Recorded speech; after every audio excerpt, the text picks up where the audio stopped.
two of his disciples of Jesus were going to a village called Emmaus, about 7 miles from Jerusalem, and talking with each other about all these things that had happened. While they were talking and discussing together, Jesus himself drew near and went with them. But their eyes were kept from recognizing him. And he said to them, "What is this conversation which you are holding with each other as you walked?" And they stood still, looking sad. Then one of them, named Cleopas, answered him, "Are you the only visitor to Jerusalem who does not know the things that have happened here in these days?" And he said to them, "What things?" And they said to him, "Concerning Jesus of Nazareth, who was a prophet, mighty in deeds and words, before God and all the people, and how our chief priests and rulers delivered him up to be condemned to death and crucified him. But we had hoped that he was the one to redeem Israel. Yes, and besides all this, it is now the 3rd day since this happened. Moreover, some women of our company amazed us. They were at the tomb early in the morning and did not find his body. And they came back saying that they had even seen a vision of angels who said that he was alive. Some of those who were with us went to the tomb and found it just as the women had said, but him they did not see. And he said to them, "O foolish men, and slow of heart to believe all that the prophets have spoken. Was it not necessary that the Christ should suffer these things and enter into his glory?" And beginning with Moses and all the prophets, he interpreted to them in all the scriptures the things concerning himself. So they drew near to the village to which they were going. He appeared to be going further, but they constrained him, saying, "Stay with us, for it is towards evening, and that the day is now far spent." So he went in to stay with them.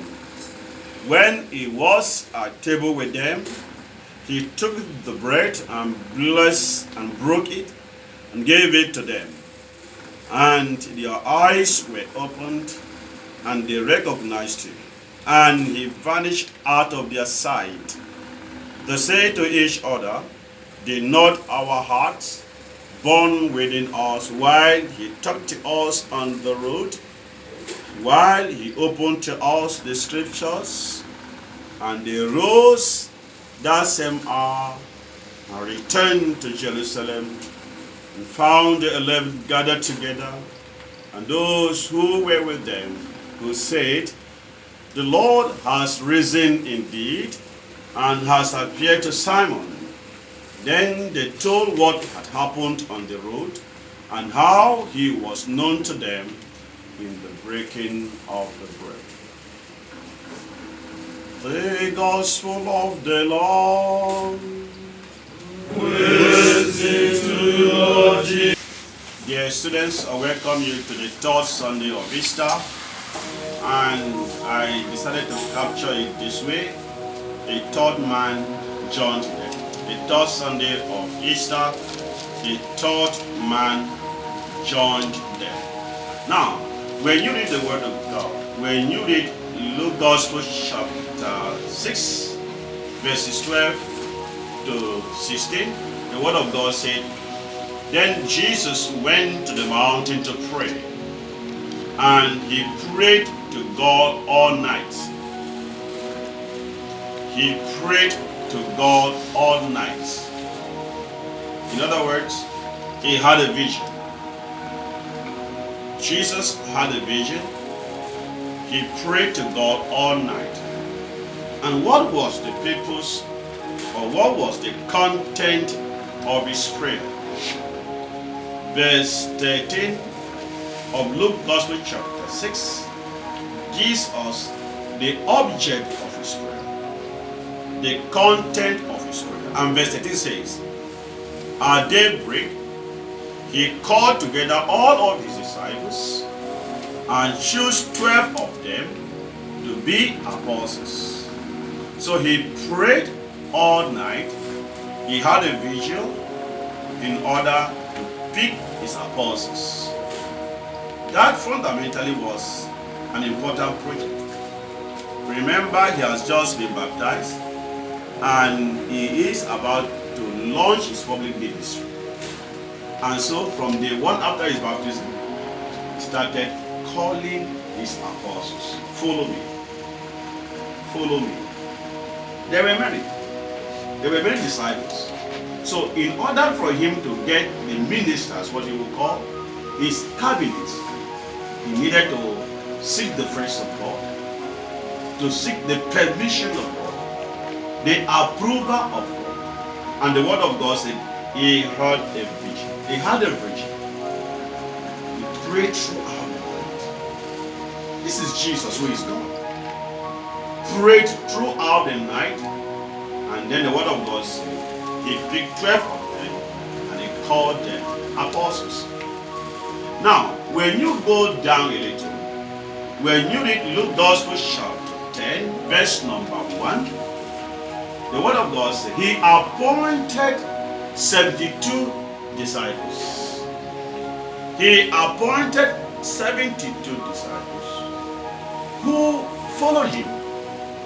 So, these two men that were on their way to Emmaus were not part of the 11 apostles. Were not. We are talking about the post-resurrection account. The 11 were in the upper room. Last Sunday, they told us why they were in the upper room. They were in the upper room not because of prayer. They were in the upper room because of the fear of the Jews. And now, here the 72 were also those who followed him.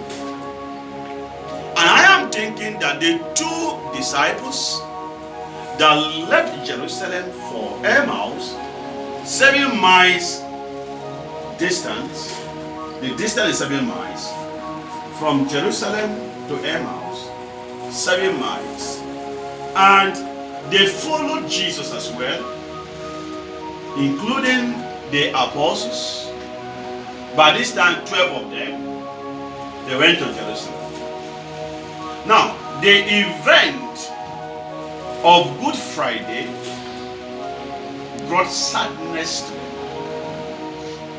The event of Good Friday was the event of his death. The event of Good Friday was the event of his crucifixion. And they were shocked. They were disappointed. They became hopeless, depressed. The event of Good Friday brought sadness to them. That event took place in Jerusalem. And for them, Jerusalem was a place of pain. For them, Jerusalem was a place of sorrow, a place of death, a place of unmet expectations, a place of shattered dreams, a place of where one's hope is shattered, dashed, a place where no one will want to stay, because that place became a place of hopelessness. You can ask the reason why the two disciples will want to leave Jerusalem. They met their greatest shock in life. Now, they must have been reflecting. This is the man who had worked so many miracles. This is the man who fed thousands.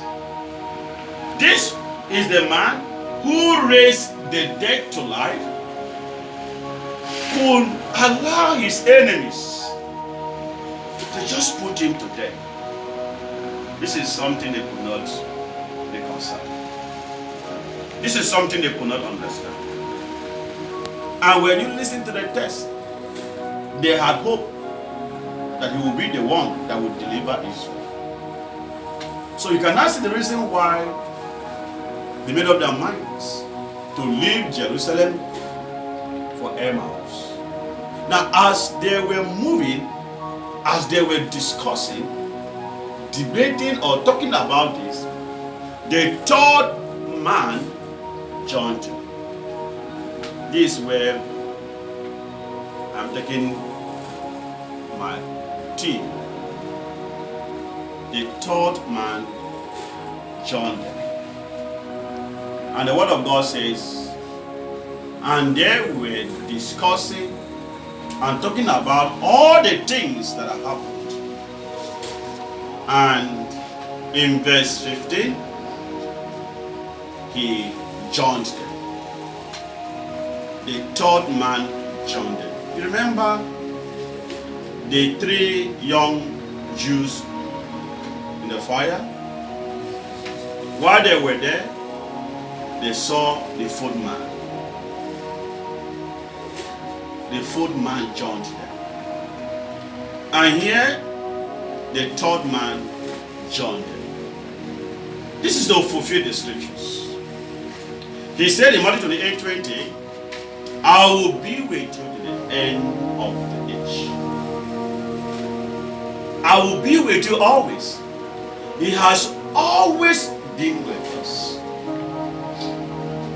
And when you read Isaiah 43, verses 1 to 3, it says, when you pass through waters, I am with you.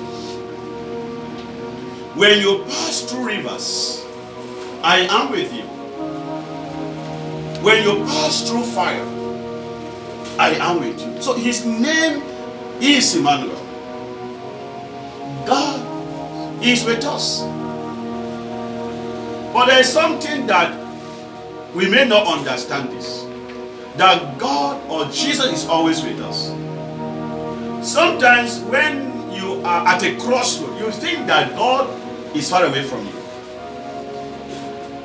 Sometimes when you meet challenges in life, difficulties in life, disappointments in life, sorrows in life, you think that you are alone. You are not alone.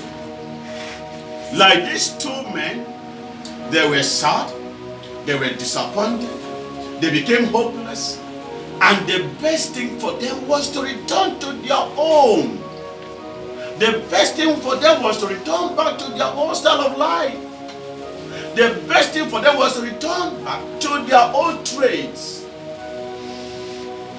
They forgot that Jesus was still with them. You may be passing through challenges in life, hardships in life, disappointment in life, thinking that Jesus is not with you. Now, and the word of God said he was with them. Look at verse 16 of Luke Gospel chapter 24, the gospel we just listened to. But their eyes were prevented from recognizing him. Why? Why? Now, Luke did not give us an answer here, but when you read Mark Gospel chapter 16, verse number 12, the answer is given. The word of God said in Mark Gospel chapter 12, Mark Gospel chapter 16, verse 12, he appeared in another form. He appeared in another form, and that is the reason why they could not recognize him. He appeared in his glorified body. We are talking about the post-resurrection account. He appeared in his glorified body, entirely different from that laid in the tomb. The body that was laid in the tomb was not the same body that they saw now. So he appeared in his glorified body, and so they could not recognize him. Now, John also gave us a clue to why they could not possibly recognize him. Now, when you read John Gospel chapter 20, verse number 15, and the word of God said, Jesus said to Mary of Magdala, "Woman, why are you weeping? Why are you weeping? Whom are you looking for?" She thought it was the gardener and said to him, "Sir, if you carried him away, tell me where you laid him, and I will take him."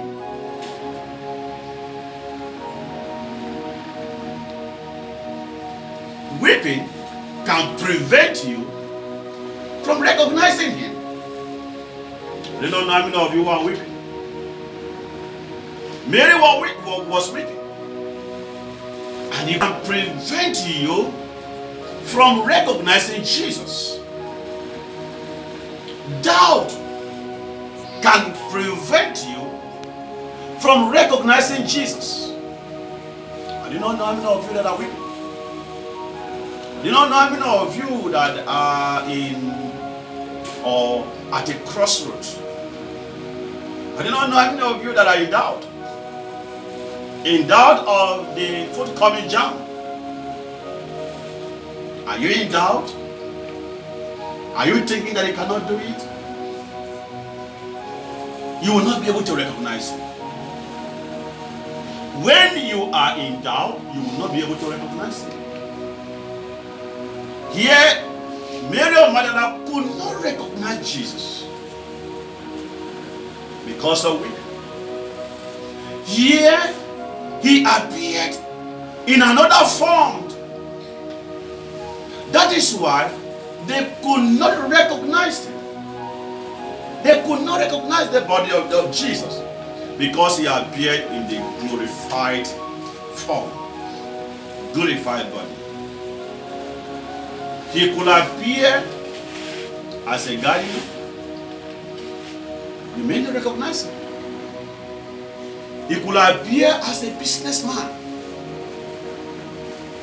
He could appear as a carpenter. He is changing forms. And he is capable of changing forms. Except you don't know the scriptures. When he appeared in the Old Testament, where God appeared to Elijah, what happened? Elijah thought he was coming in the form of fire. But he came in the form of a gentle breeze. And so if you don't understand this, you may be in doubt. He may have appeared to you this morning, but you did not recognize him. He may have come in the form of the security man to talk to you. You just wave him aside. He may have appeared in the form of your cook. He could appear as a gardener, as a businessman, as your brother seminarian, as a carpenter, a traveler. He will held his identity. He comes to us today in different ways. Jesus comes to us today in different ways and uses different people and events to teach us and to reach out to us.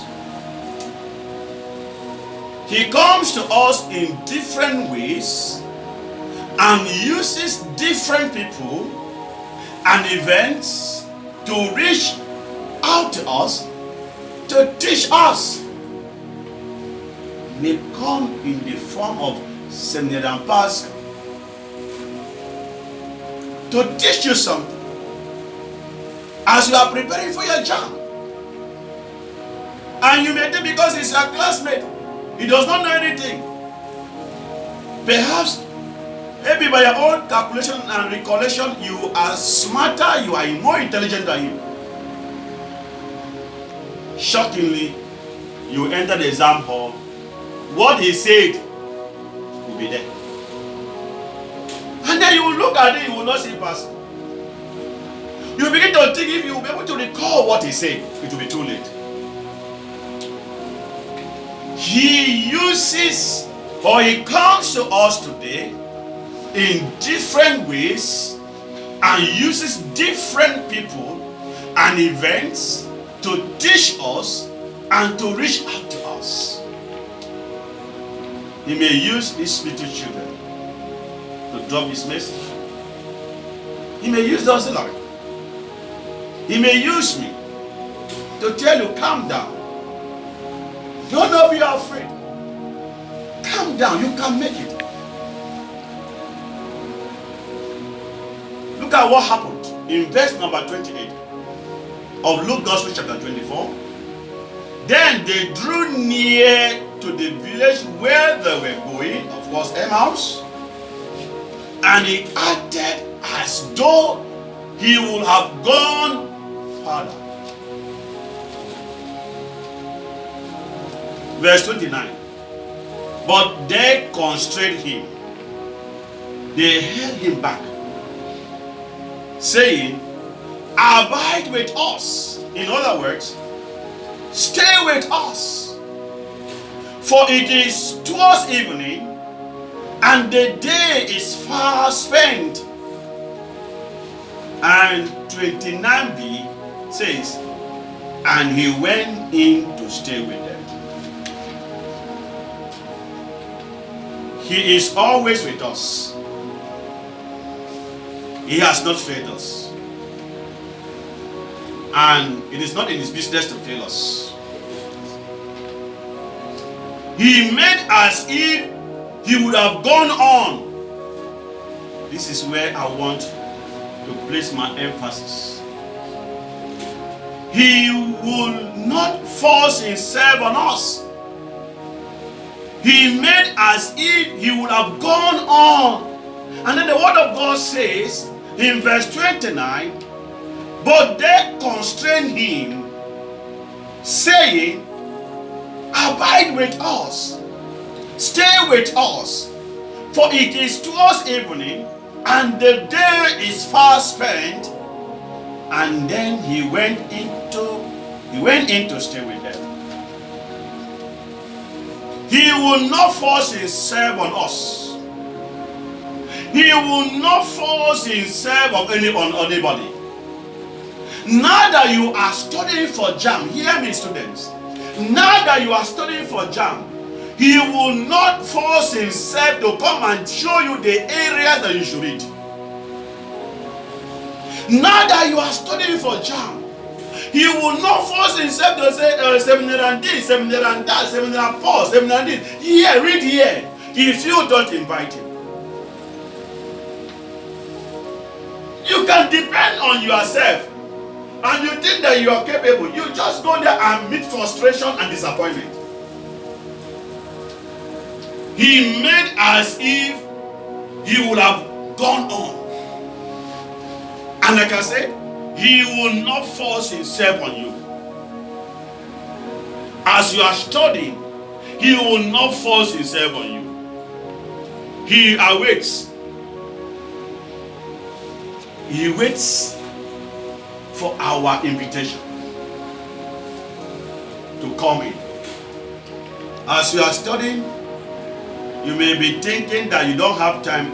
This morning I told you, just go and pray on your own. Somewhere stay sleeping. For some, don't mind the director. Man, don't be would have been, let me rest. You did not pray. I just told you yesterday. Studying to the night, okay? Your morning prayer will not be in common. Just pray on your own. But if I ask you, many of you did not pray. For some, they summarize the money prayer. They just summarize the money prayer. The Father is not here. The Son is not here. You will not even know. Until you invite him, he'll be looking at you. Some of you are writing mathematics. Until you invite him into that course. God, I don't know how I'm going to handle this course, this subject. Some of you are writing difficult courses or subjects. Until you invite him, bro, everything will be tabula rasa. Blank. Blank. He made as if he would have gone on. He gave us the greatest gift. Hear me. He gave us the greatest gift in the world. And that greatest gift is the gift of free will. Hear me, students. He has given us the greatest gift. And that greatest gift is free will. If you like, invite him. If you don't like, don't invite him. If you like,